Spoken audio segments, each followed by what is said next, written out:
Boa noite, né? Sejam bem-vindos aqui, né? O pessoal na Sala do Padre, né? O pessoal da internet também. Hoje vamos dar sequência, então, né? Aquilo que estávamos vendo no último encontro. No último encontro, né? A gente estava no 19º.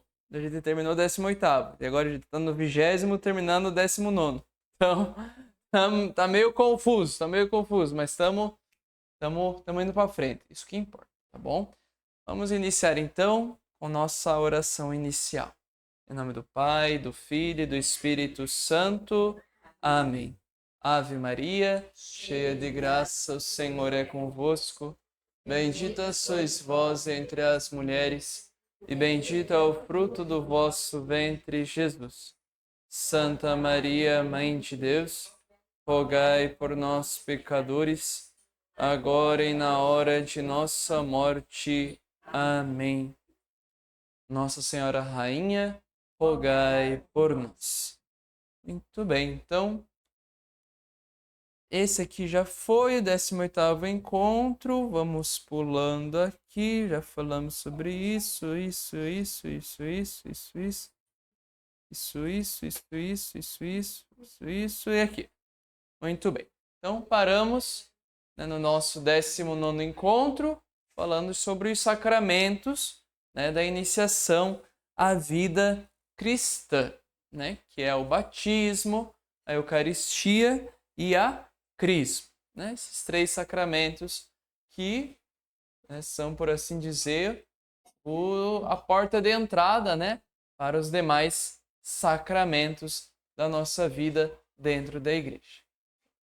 Tudo bem. Ixi, olha lá, um pessoal atrasado chegando. Mas não faz não. Tem mais cadeira aqui, ó. Se quiser pegar cadeira para sentar lá fora também, pode ficar tranquilo. Muito bem. Então, os sacramentos da nossa vida, né? Da nossa iniciação à vida cristã.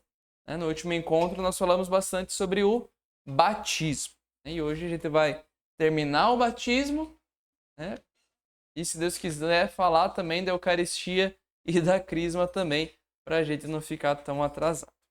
Tudo bem, já falamos de tudo isto daqui. Ai, que bom que é só aqui. Muito bem. Sobre isso aqui nós já falamos também, né, do batismo enquanto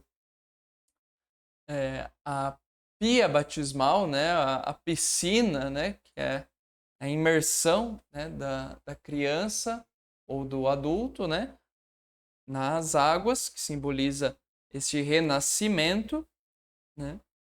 Quem pode receber o batismo? Todos aqueles que ainda não foram batizados, né? Então, todos os que não foram batizados podem receber o batismo, é isso que diz o catecismo da igreja. Nós entramos um pouco, né, naquela discussão, né? Ah, tem que ser adulto, tem que ser criança, né, para batizar. A igreja, né, o que ela sempre, né, ensinou? Que desde os primeiros cristãos, desde os apóstolos, né, eles passavam evangelizando e quando chegavam numa aldeia que tinha, né, uma vila, né, digamos assim, que tinha criança, que tinha adulto, que tinha mais velho, que tinha jovem, eles batizavam a todos, né, todos, né, desde os mais idosos até as crianças eram batizadas então de uma vez só. Depois, né, foi se incrementando então cada vez mais esse batismo enquanto caminhada de fé, né, que seriam os mais adultos, e quanto também as crianças, né, que eram batizadas e são batizadas até hoje nesta fé da igreja. Né? Elas não são batizadas sem fé, né? São batizadas na fé da igreja e também na esperança, né, na confiança, né, dos pais e padrinhos ajudarem aquela criança a crescer, né, em sabedoria e graça diante de Deus e diante dos homens. Né? A gente leu também este outro texto comprido aqui, né, que fala sobre o batismo, né, das crianças, né, menores. Vamos ver se isso aqui melhora. Isso aqui parece até exame de vista, né? Se melhorou, piorou. Acho que não sei. Acho que não sei. Muito bem. Mas, então, as crianças também eram batizadas. Esse já é um assunto bem fechado pela igreja, né? Bom, paramos aqui, né? Os efeitos do batismo. Então, por que nós precisamos, né, receber o batismo, né? Quais são os efeitos do batismo? O primeiro deles é a remissão dos pecados, né? Então, o batismo apaga todos os pecados da nossa vida. Ah, mas se nós somos batizados enquanto crianças, nós não temos o que pedir perdão. Temos sim, temos, né, o pecado original, né, o pecado, né, que só é apagado pelo batismo. Então nós temos no batismo a remissão de todos os pecados. E, né, eu contei também aquela história, né, no último encontro, do tipo, então eu só vou deixar para ser batizado perto de morrer, né, que daí eu posso ir pecando, aproveitando a vida, né, que daí quando eu estiver bem velhinho ali, quase indo para lá, né, eu sou batizado e sou, né, sou liberto de todos os pecados. Opa, agora sim, isso aí. Não, lógico que não, né? Só de pensar desse jeito a gente já tá pecando, né? Meio que cometendo um pecado também. E vai ter essa sorte, né, de esperar, né? Vai que você tá esperando e a gente nunca sabe a hora, né? E dança, né? Então, é preciso, né, o batismo para a remissão dos pecados. Outro efeito do batismo é sermos novas criaturas, né? Sermos novas criaturas diante de Deus. Então, nova criatura. Também pelo batismo nós somos incorporados ao corpo da igreja, que é o corpo de Cristo. Então, pelo batismo, nós nos tornamos membros da igreja, né? Nos tornamos membros deste corpo de Cristo. Temos este vínculo, né, sacramental, e é uma marca espiritual também, né? Uma marca, né, como a gente sabe, meio que um selo, né, que não é retirado, né, nunca mais, né? Então, uma vez que você recebe o batismo, você está marcado, né? Você está selado, né, com esta, né, marca espiritual realmente do batismo, né? Por isso que só pode ser recebido uma vez só, né? Bom, aqui falando um pouquinho sobre a matéria e a forma do batismo. Por que é importante falar dessas duas palavrinhas, né? Matéria e forma. Quando nós estávamos falando sobre o sacramento, né, nós falávamos que os sacramentos são sinais visíveis da graça de Deus invisível. E o que deixa bem visível, então, este sacramento são esses dois elementos, a matéria e a forma, né? Agora vamos ver o do batismo, mas depois a gente vai ver dos outros sacramentos, né? Bom, qual que é a matéria do batismo? É a água. A água. Então não tem batismo sem água. Não tem batismo sem água. Estamos numa seca aqui danada na região, vamos batizar com leite de vaca, né? Será que vale? Não valeu. Então, é preciso que seja água. E qual que é a forma, né, do batismo? Qual que é a fórmula, né, desse batismo, né? Então, com a água, padre ou diácono ou ministro indicado, né? E até em alguns casos, uma pessoa que nem batizada não é, pode batizar, a gente já vai ver isso aqui daqui a pouquinho, tem que dizer as palavras, né? Eu te batizo, fulano de tal, né? Em nome do Pai, e do Filho, e do Espírito Santo. Amém. Né? Temos alguns irmãos protestantes, né? Crentes, né? Digamos assim, que batiza com a água, mas a fórmula às vezes é errada. Eles falam, eu te batizo em nome de Jesus. E mergulha a pessoa na água. Viva, batizado. Né? Pois é, aí, faltou o Pai, faltou o Espírito Santo. Então, não valeu, né, esse batismo. Né? Então, não valeu. Então, se a pessoa, por exemplo, muda de religião, vem aqui para a Igreja Católica. A gente pergunta, onde que você foi batizado? Eu fui batizado ali naquela igreja da esquina, nas águas, em nome de Jesus. Bom, a igreja fala, olha, não valeu. Mas eu fui batizada numa igreja presbiteriana. Opa, lá é batizado, né, com água e é seguido dessa forma, né, em nome do Pai, do Filho e do Espírito Santo. Então, valeu. A igreja não vai batizar de novo, né, porque como a gente viu, ela só é recebido uma vez só, né, e marca para sempre. Então, é muito importante ter esta forma. E nós, enquanto cristãos, católicos, né, bem inseridos na comunidade, né, que conhecemos a nossa fé católica, né, a gente sempre tem que ficar atento, às vezes com alguns outros ministros. Né? Por enquanto, a gente tem aqui o Padre Marcos, que é excelente padre, né, sabe a liturgia, mas às vezes a gente vê por aí, né, alguns líderes que falam, vamos batizar esse daqui, né?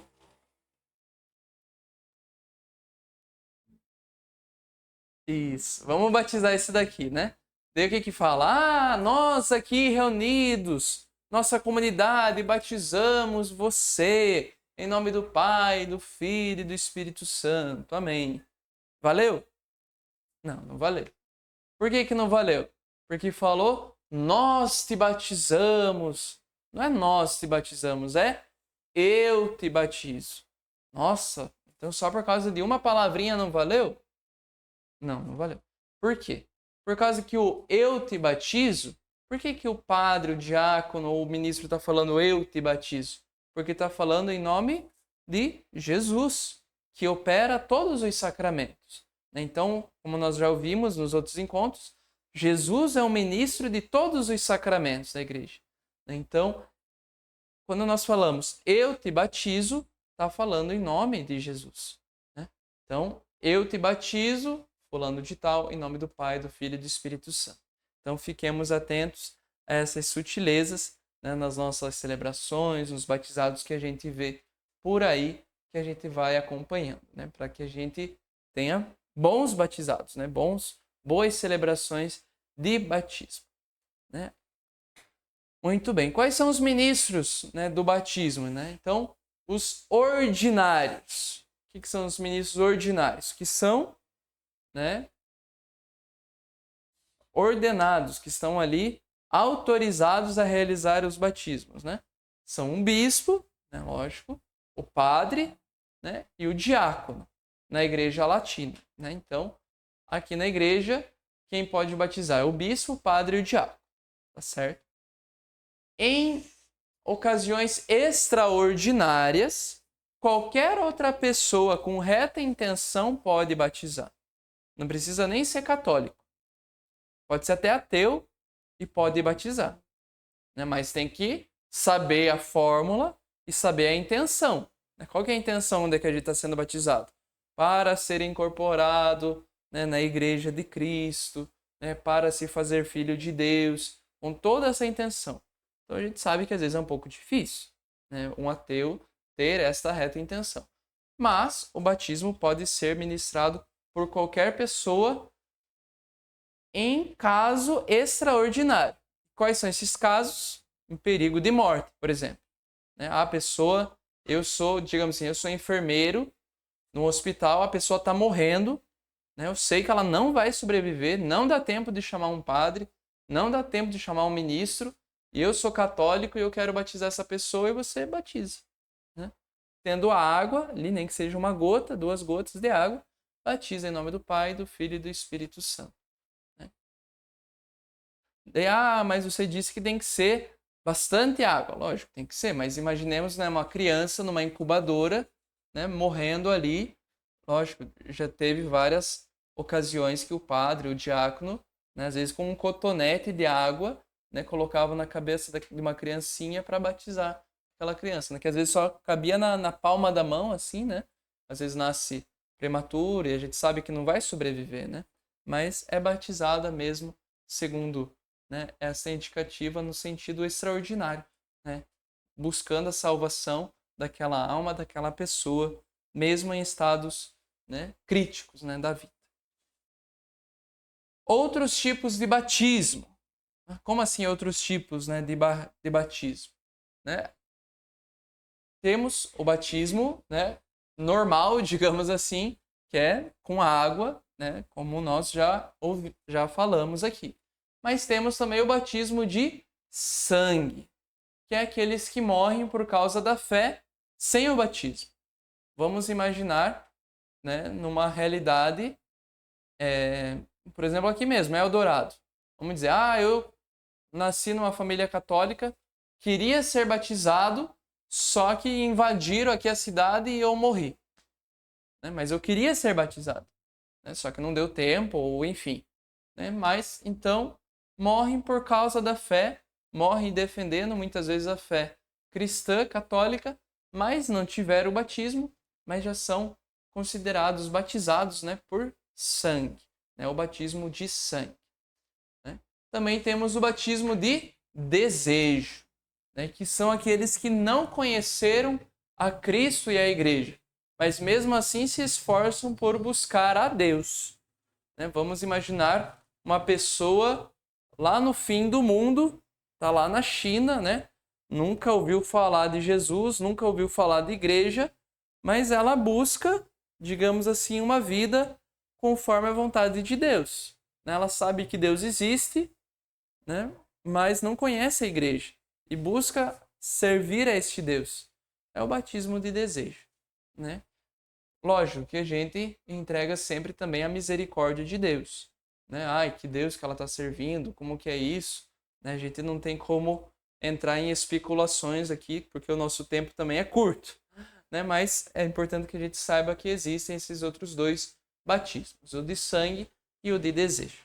E até a gente comentava, né, no último encontro, e aquelas pessoas que morreram, né, sem o batismo, né? Vai para onde? Vai para o céu? Vai para o inferno? Ou vai para o purgatório? Né? Para onde que vai? Né? Aí a igreja realmente nós não sabemos dizer, né? Mas nós entregamos a misericórdia de Deus. Né? Entregamos a misericórdia de Deus. Como a gente sempre fala, né? Não compete a nós julgarmos, né? Uma pessoa ou outra, né? Vai de situação para situação, mas nós entregamos a vontade de Deus.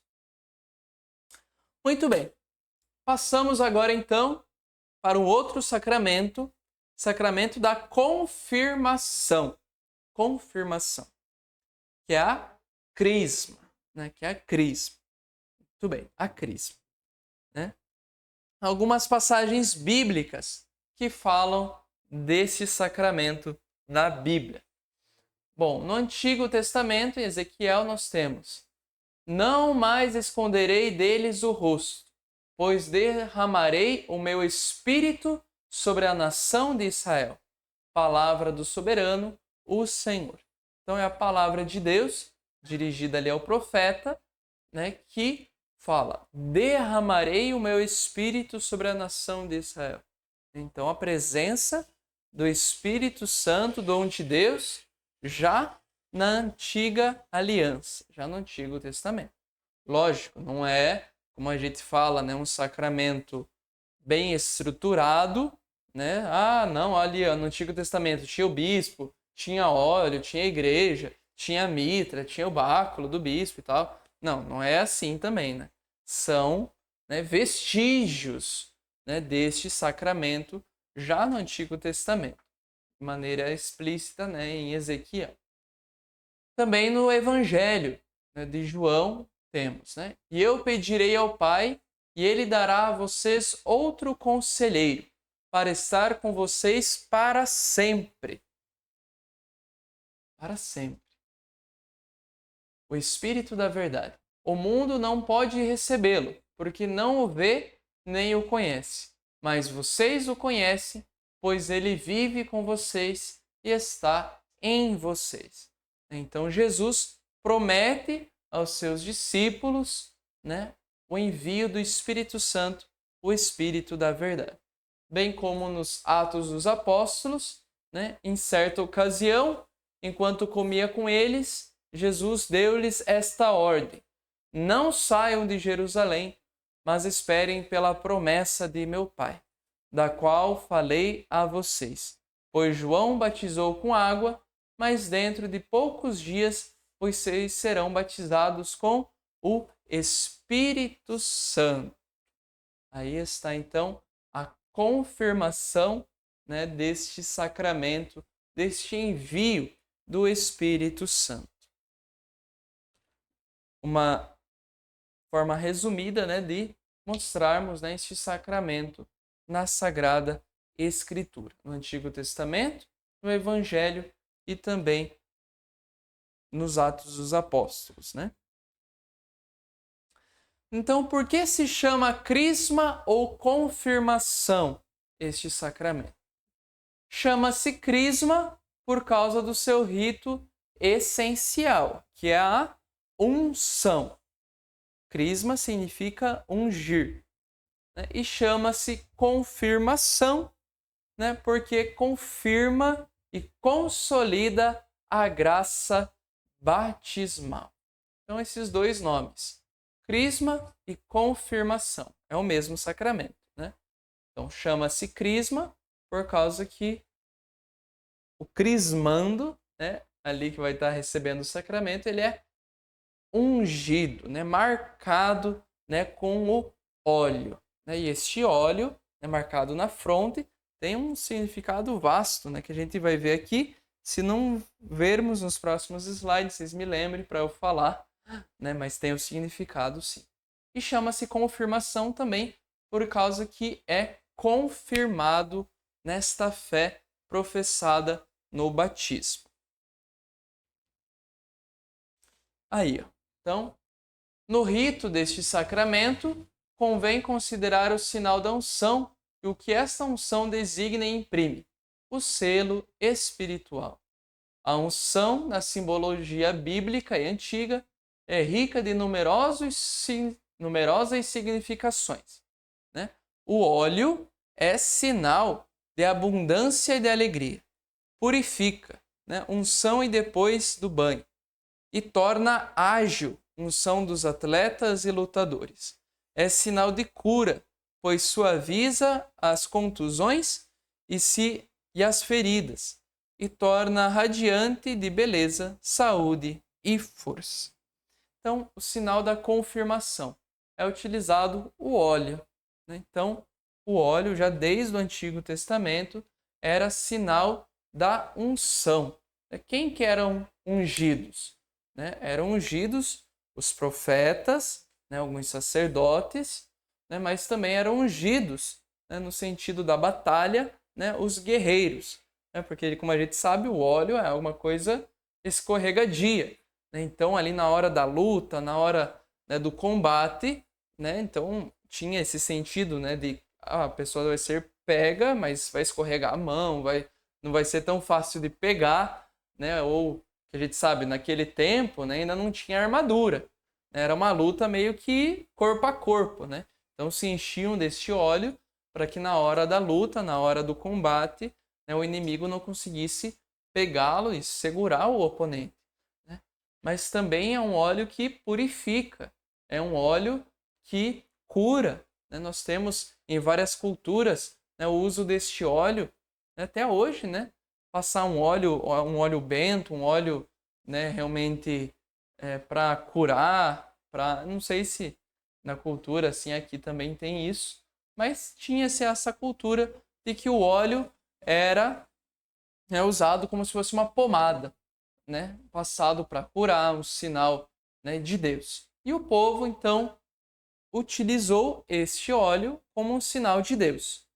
Se nós temos um óleo que cura, se temos um óleo que protege no combate, se temos um óleo que perfuma, se temos um óleo, né, que suaviza as contusões e as feridas, que enche de beleza, de saúde e de força, por que não associar também este óleo ao próprio Deus, ao próprio Espírito Santo, que confirma, que purifica, que torna ágil o combatente, né, na luta contra o pecado, né, que dá beleza, que dá saúde e que dá força nesta caminhada de fé. Então, nós podemos aqui ter esta imagem, né, que a gente se pergunta, da onde que vem o óleo que o padre usa? Né, da onde que vem o óleo que o bispo, né, me ungiu na hora da crisma, ou que o padre unge também no batismo, né, vem da missa dos santos óleos, né? Então o bispo, né, abençoa, né, os óleos dos enfermos e dos catecúmenos e consagra, né, o óleo do crisma, que é esse óleo do meio ali que ele está colocando a outra essência, né? É um óleo perfumado. Então a igreja, será que compra ali no mercado, né, o óleo? Não. Em extrema necessidade, né? Vamos dizer assim, o padre está lá na zona rural, né? 200 quilômetros longe aqui da cidade. Esqueceu o óleo. Poxa vida. Será que ele vai deixar de batizar, de ungir um doente? Acho que não, né? Então ele abençoa um outro óleo, né? Pode ser um óleo de cozinha mesmo, ele abençoa ali na hora e faz a unção. Por causa de todo esse deslocamento, de distância, né? Por motivos pastorais. Mas na igreja ele é ungido. Tanto que toda quinta-feira santa, pela manhã, a gente precisa ir na missa lá na catedral para renovar as promessas de padre e para pegar o óleo novo. Então todo ano é consagrado um óleo novo. Aí o que é feito com o antigo? É queimado, né, incinerado, né, numa churrasqueirinha, né, ou tem orgulho de ser católico. Isso aí. Sim. Pois é, porque às vezes os nossos irmãos protestantes, né, eles fazem assim uma maior bandeira, né? Venham para o culto onde teremos o óleo santo do pastor, não sei o que, não sei o que, né? Hoje o pastor vai ungir com o óleo que vai curar, não sei o que. Poxa vida, né? A igreja já tem isso há mais de 2000 anos. Né? E a gente não sai por aí fazendo uma propaganda no carro de som, até porque não precisa. Né? Para nós que sabemos, que conhecemos, né? Nos basta a fé, nos basta preservar, né, este tesouro que nós carregamos em vasos de barro, né? Que é a nossa vida. Então nós temos sim este óleo que não é que a gente compra no vizinho ali do lado, mas é todo esse preparo, tem toda esta unção, né? Isso aí. No rito romano, o bispo estende as mãos sobre o grupo, né, dos confirmandos. Muito bem. Vamos ver como é que vai ser aqui. Ah, tá. Quem pode receber? Beleza. Os efeitos da confirmação. Tava tirando. Os efeitos da confirmação, né, da crisma. Nós vimos os efeitos do batismo, agora os efeitos da confirmação. Enraiza-nos mais profundamente na filiação divina, que nos leva a dizer Abá, Pai. Une-nos mais firmemente a Cristo. Aumenta em nós os dons do Espírito Santo. Torna mais perfeito o laço que nos une à Igreja. Dá-nos uma força especial do Espírito Santo para propagarmos e defendermos a fé pela palavra e pela ação, como verdadeiras testemunhas de Cristo, para confessarmos com valentia o nome de Cristo e para nunca nos envergonharmos da cruz. Né? E ali coloquei também a imagem, né, desses 7 dons: ciência, piedade, conselho, temor de Deus, fortaleza, inteligência e sabedoria. Né? E aqui é legal, né, nós lembrarmos que qual que é o dom do Espírito Santo? Qual que é o dom que nós recebemos na Crisma? O dom é o próprio Espírito Santo. Né? O Espírito Santo é o próprio dom do Pai. Ah, mas e esses 7 dons? Também, né? Mas eles são um só no próprio Espírito Santo. Né? Não é que o Espírito Santo é 7 pombas diferentes, é 7 fogo diferente. Não. A gente fala, né, de uma maneira didática. Né? Mas o dom de Deus é um só, né, que é o próprio Espírito Santo. Mas ele se manifesta, né, nesses outros 7 dons de sabedoria, de inteligência. bem como os frutos, né, do Espírito Santo, né? Então, o amor, as virtudes, né, todas essas forças, né, que vêm do Espírito Santo. Então, aí nós temos estes efeitos da confirmação. Quem pode receber a confirmação? Quem pode ser crismado, né? Todo batizado que ainda não foi confirmado pode e deve receber o sacramento da confirmação. Deve-se estar em estado de graça, né, que é a confissão. Então, todos que ainda não foram crismados podem receber a crisma, né? Eu tenho um caso na minha família, acho que meu tio, né, por parte de mãe, ele foi receber a crisma com 70 anos de idade, né? Tinha lá seus 70 anos, né? Não tinha ainda recebido a crisma, já era casado na igreja, né? Não sei muito bem como é que foi isso, mas já estava casado, mas só depois de 70 anos lá que ele foi falar, nossa, não sou crismado ainda. E entrou no catecumenato, né? Fez todo o processo e foi crismado também na igreja. Então, nunca é tarde, né, para recebermos a crisma. Já com 40 anos foi crismado.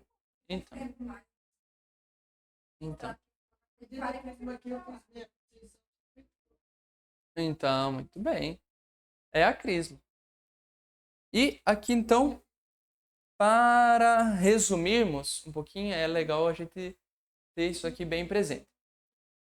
A confirmação, a crisma, também é chamado por nós, né, do sacramento da idade adulta, né, da maturidade, né, dessa já fé crescida, digamos assim, né? Por quê? Na Igreja Oriental, né, nós temos no mundo o Ocidente e o Oriente, né? Na Igreja Oriental, né, no lado, agora nem sei qual que é o lado direito e esquerdo, mas do lado de lá, né, Ucrânia, Rússia, China, lado oriental, né, eles preservam a tradição de ministrarem a confirmação, a crisma, já quando se é batizado.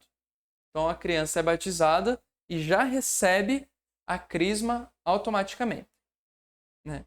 Não é que é automático, mas já faz parte do rito do batismo ser confirmado, ser crismado.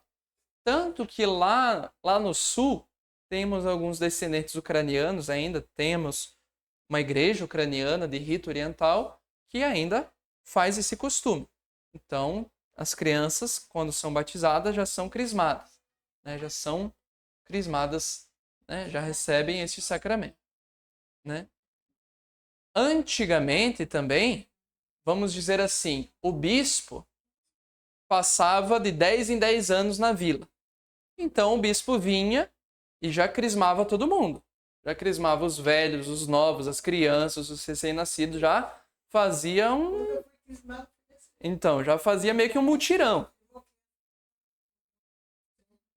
Exato. Mas na nossa igreja latina, né, aqui nós, né, desse lado. Por que a gente crisma, então, agora já as crianças mais crescidas, né, os adolescentes? Né? Por causa que a igreja, ela preserva, né, uma dimensão pastoral deste sacramento, né? Por causa que assim, as crianças recebem o batismo quando são recém-nascidas, né? São batizadas. E depois, então, espera-se para receber a crisma já para quando tiver numa idade mais adulta, né?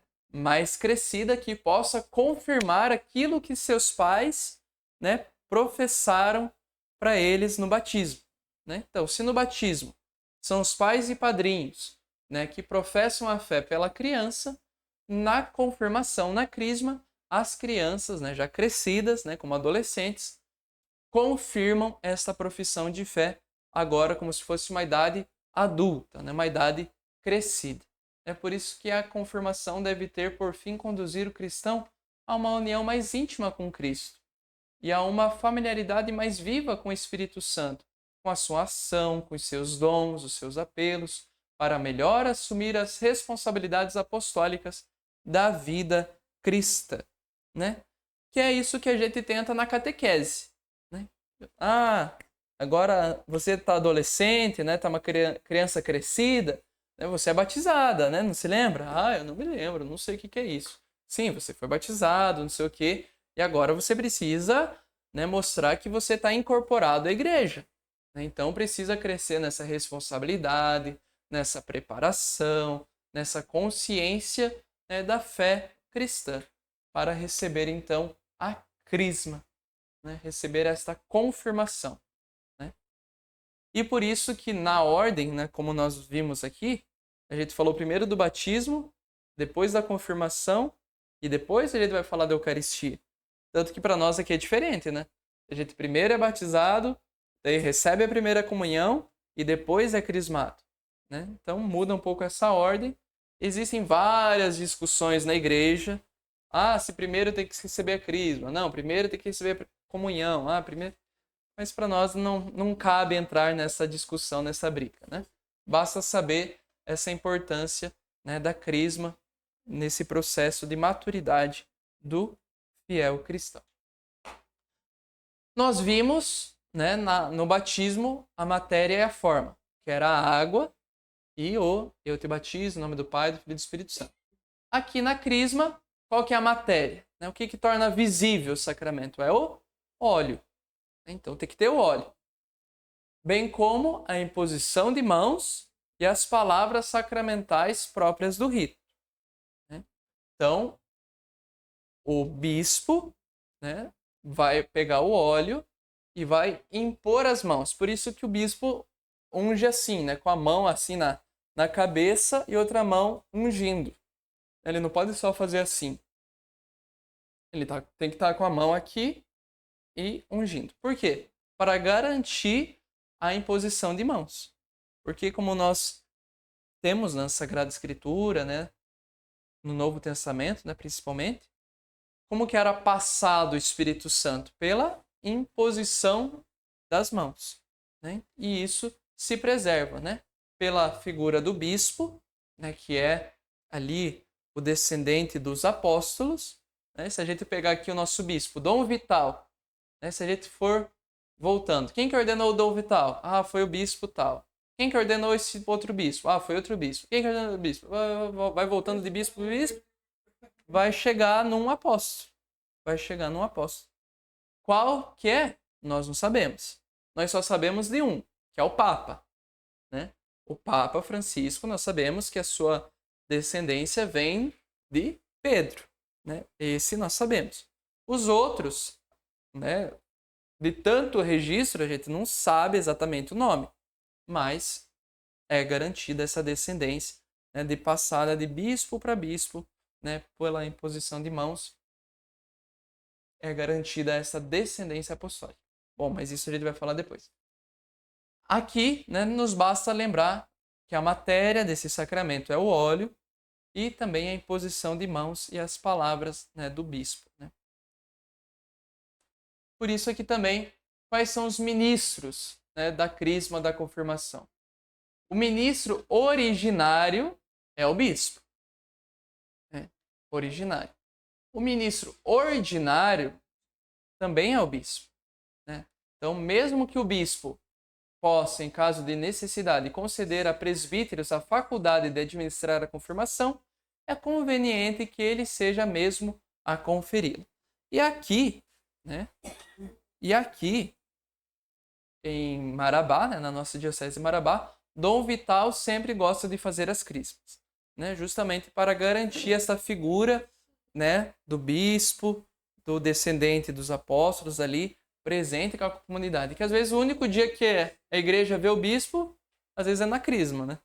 Aqui ainda ele vem num festejo, em outro, né, graças a Deus, mas tem realidades que o povo só vê o bispo no dia da crisma, né? Então nem sabe que existe. Então, por mais que o bispo possa, né, dar essa faculdade de crismar para um padre, o bispo é sempre conveniente que seja ele a fazer a confirmação.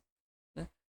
Por isso que ali naquela palavrinha está escrito, o ministro originário da confirmação é o bispo. Por quê? Mas quem me crismou foi um padre. né? Por exemplo, os catecúmenos.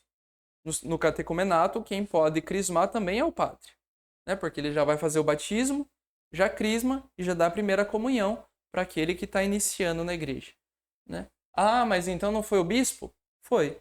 Quem que consagrou esse óleo aqui? Foi o bispo. Por isso que está ali que o ministro originário desse sacramento é sempre o bispo, né? Não é o padre. O padre, nesse óleo específico, ele não pode abençoar sozinho, né? Consagrar sozinho. É sempre fundo sobre o bispo. E até é bonito ver essa celebração, né, na Missa dos Santos Óleos, que neste óleo, né, da crisma, o bispo, além de colocar aquela outra essência mais perfumada, ele sopra, né? Ele sopra dentro do frasco, né, do óleo, né, mostrando ali a ação do Espírito Santo, né, e a bênção, a consagração do óleo. Então, por mais que o bispo não esteja presente, está presente o óleo, e estando presente o óleo é como se o bispo estivesse presente. Por isso que os ucranianos, digamos assim, os orientais, o padre pode crismar na hora do batismo, né? Então, batizou, já crismou nesse sentido, por causa que o ministro originário é sempre o bispo, né? Mas nós temos, então, esta necessidade pastoral do bispo se fazer presente, e que bom que se faz, e a igreja, né, sendo sábia, vai continuar assim, né? Por uns longos anos, né, a gente espera. Muito bem, então partindo agora para Eucaristia, para a gente terminar aí esses sacramentos da iniciação à vida cristã. Eucaristia, né, eu acho que até vou falar bem brevemente, por causa que, na verdade, deveríamos falar dela umas 2, 3 horas, né, só sobre a Eucaristia, né? Mas nós sabemos, né, temos essa devoção, este valor à Eucaristia, né, o corpo e sangue de Jesus. Então aqui a gente só vai passar meio que rápido pelos fundamentos, né, deste sacramento, que talvez é um dos sacramentos mais fáceis, né, da gente achar na Sagrada Escritura, achar no Novo Testamento, né? O nosso Salvador instituiu na última ceia, na noite em que foi entregue, o sacrifício eucarístico do seu corpo e sangue, para perpetuar pelo decorrer dos séculos até voltar o sacrifício da cruz, confiando à Igreja, sua esposa amada, um memorial da sua morte e ressurreição, sacramento de piedade, sinal de unidade, vínculo de caridade, banquete pascal em que se recebe Cristo. A alma se enche de graça e nos é dado o penhor da glória futura. Tantas palavras bonitas que a gente nem sabe. Às vezes a gente tem que pegar, às vezes, no nosso catecismo, né? Ali está o número, né? 1323. Né? Anota, depois você pesquisa lá ou na internet, ou no teu catecismo que você tiver em casa. Você pega esse texto e lê de novo. Você não vai entender nada. Daí você lê de novo. Daí você vai começar a entender alguma coisa. Daí você lê de novo. Daí você reza sobre aquilo. Tipo, nossa, eu recebo, né, aquilo que Jesus, na véspera de sua paixão, né, sofrendo ali as dores para, né, a véspera de se entregar na cruz, ele se deu em corpo e alma nele, né, no corpo e sangue, na Eucaristia, e nós até hoje recebemos, né? Então é algo muito bonito, né? Algo muito muito sério, né, que nós temos na igreja, né? Como se chama? Aí temos vários nomes, né? Eucaristia, né, que significa ação de graças, ceia do Senhor, fração do pão, assembleia eucarística, memorial da paixão, santo sacrifício, santa e divina liturgia, comunhão e, né, mais comumente chamado, né, Santa Missa. Então são vários nomes, né, para a mesma coisa, digamos assim. Para cada coisinha a gente podia falar alguma coisa, né? Eucaristia, que é a ação de graças, né? Ceia do Senhor, que é uma ceia, né? O pão, o alimento. Fração do pão, assembleia, né? Todos esses elementos fazem parte da Eucaristia. Na antiga aliança, a Eucaristia é pré-anunciada sobretudo na ceia pascal anual, celebrada todo ano pelos hebreus com os pães ázimos, como lembrança da imprevista e libertadora saída do Egito. Né? Então, lembramos dos pães ázimos, o pão sem fermento, porque deveria se comer às pressas. Né? No Novo Testamento, aí é fácil, né?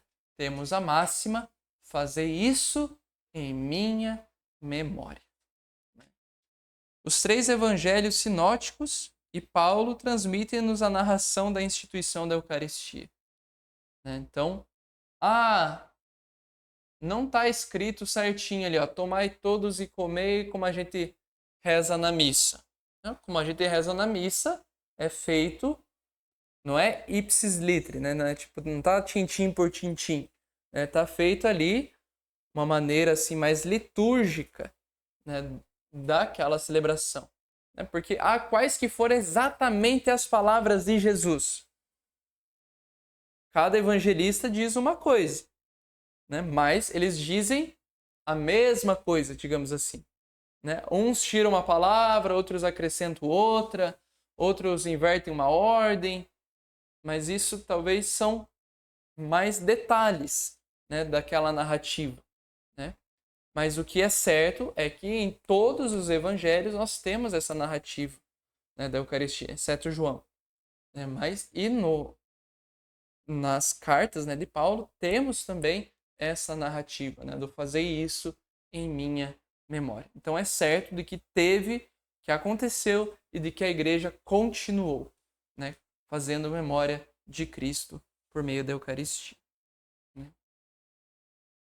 Quais são os ministros da Eucaristia? Bom, o sacerdote, né? Bispo ou presbítero, padre, né? Validamente ordenado, que age na pessoa de Cristo como cabeça e em nome da igreja. Então, e ali é bonito, né? Coloquei São João Paulo II, né? Saudade, né, de São João Paulo II, né? Que a gente pode se perguntar, é uma missa com o Papa. Lógico que é bonito, né? É a missa com o Papa, né? Mas a missa com o Papa e a missa com o nosso pároco, né? Ou com o padre mais, né, mais perdido que tenha, mas sendo validamente ordenado, é a mesma missa. Né? É o mesmo sacrifício de Cristo. Né?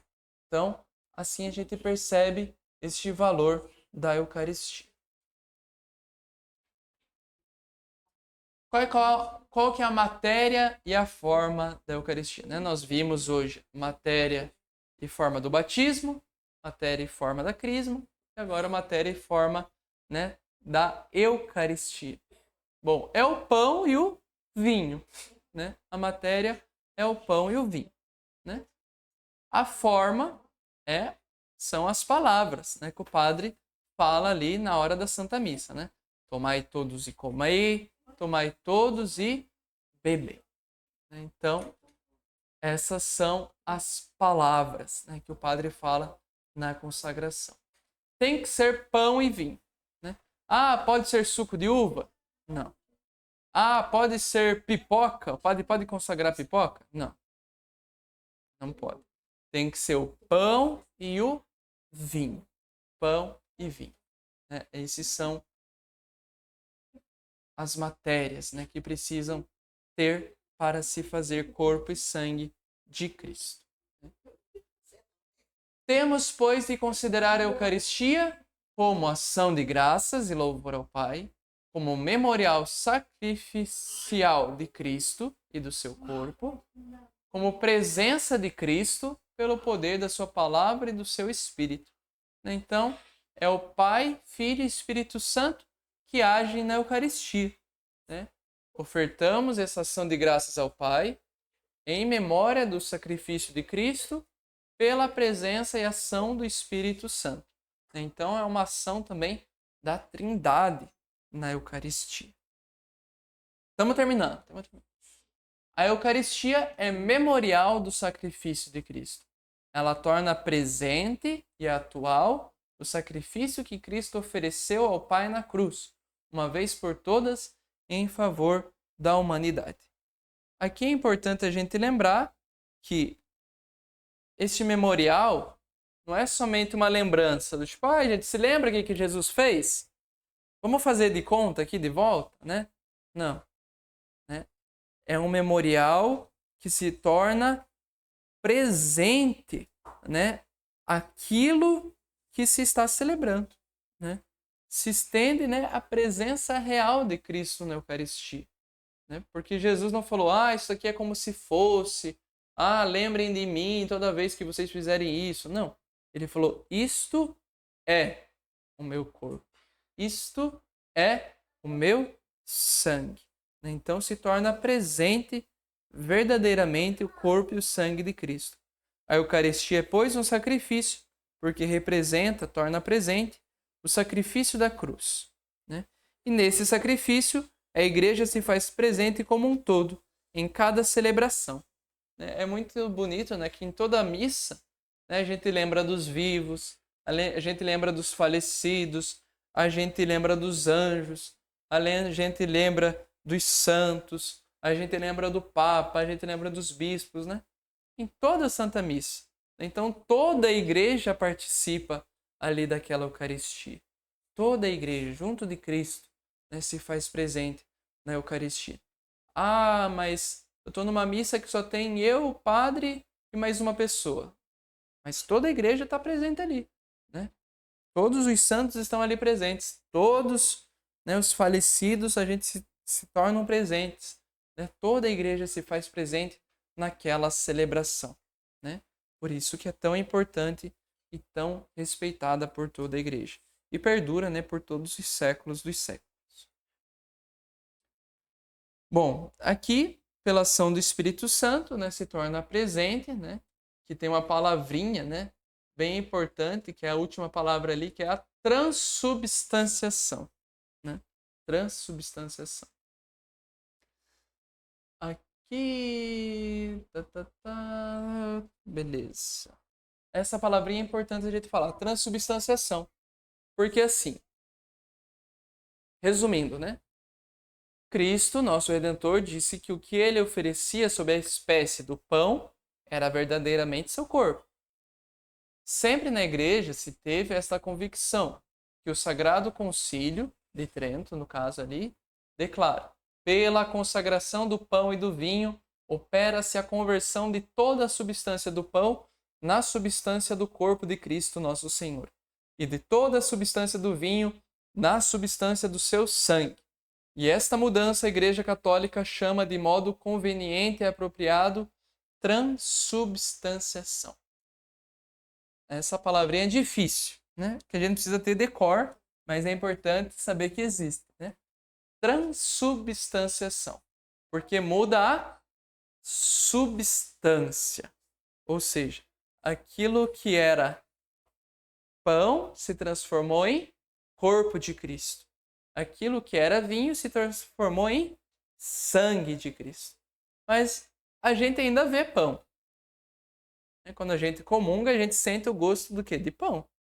Quando a gente toma o vinho ali da missa, o sangue de Cristo, a gente sente o gosto de vinho. Tanto se o padre rezar umas 10 missas no mesmo dia, ele já vai estar meio... Na última missa vai estar meio bêbado, né? Então, tanto que a igreja proíbe que o padre reze tanta missa, né? Só 2 missas por dia no domingo, né? Mas o pároco, né, pode rezar 3 ou 4 missas com dispensa do bispo, né, por causa da necessidade pastoral. E por isso que o padre só coloca um pouquinho, né? Não enche o cálice inteiro, né? Que senão ia chegar na segunda, terceira missa já... Pois é, o padre reza 4 missas aqui no domingo, né? Às vezes 5. Então, chega na quinta missa, ele já tá... Lógico que tem um tempo entre uma e outra, né? Tem o almoço e tudo, né? Mas ainda continua visualmente, né? O vinho. Os efeitos ainda são o vinho. Os efeitos ainda... Mas a substância é corpo e sangue. Tanto que, por exemplo, caiu uma partícula no chão, que é Jesus. O que a gente faz? A gente coloca na água, deixa dissolver e depois joga numa planta. Porque depois que dissolveu já não é mais pão. E se não é mais pão, não é mais corpo de Cristo, né? Então, por isso que nós temos essa palavra que é transubstanciação, né? Muda só a substância. A forma, a aparência ainda continua a mesma, né? Bom, a igreja obriga, né, a participar da Santa Missa todos os dias, né? Ou melhor dizendo, todo domingo. Convida que venha todo dia, né? A gente sabe que todo dia às vezes nem tem, né? Igual aqui na nossa paróquia não tem todo dia, mas o padre reza todo dia, né? Na segunda ele reza sozinho na casa paroquial, na terça ele reza no eremitério, na quarta no interior, hoje, por exemplo, no interior de volta, e na matriz às vezes, né? Sexta na matriz e no interior, sábado e por aí vai, né? Vocês sabem. Mas enfim, a igreja obriga então que participe de toda a missa, todo domingo, e que comungue pelo menos na Páscoa, né? E para terminar, quem come a minha carne e bebe o meu sangue, permanece em mim e eu nele. Este é o nosso valor da Eucaristia, o valor dos nossos sacramentos, como nós vimos, de iniciação, batismo, crisma, comunhão, que são a porta de entrada para a igreja, né? Sendo batizados, sendo crismados e comungando do corpo e sangue de Cristo, nós fazemos parte desta igreja de Cristo. Amém? Muito bem, gente. Então, viva nós que participamos desta igreja de Cristo, tá bom? Vamos fazer a nossa oração inicial, louvando e agradecendo a Deus por esse tão precioso dom que Ele confia a cada um de nós. Sabemos que somos limitados, temos as nossas dificuldades, mas mesmo assim Cristo se faz presente em sua igreja. Glória ao Pai, ao Filho e ao Espírito Santo, como era no princípio, agora e sempre. Amém. Nossa Senhora Rainha, rogai por nós. Em nome do Pai, do Filho e do Espírito Santo. Amém. Obrigado, gente, presente aqui. Obrigado a você também que assistiu aqui na internet e no YouTube, tá bom? Obrigado. Tchau, tchau. Uma pergunta que eu ia fazer mais depois.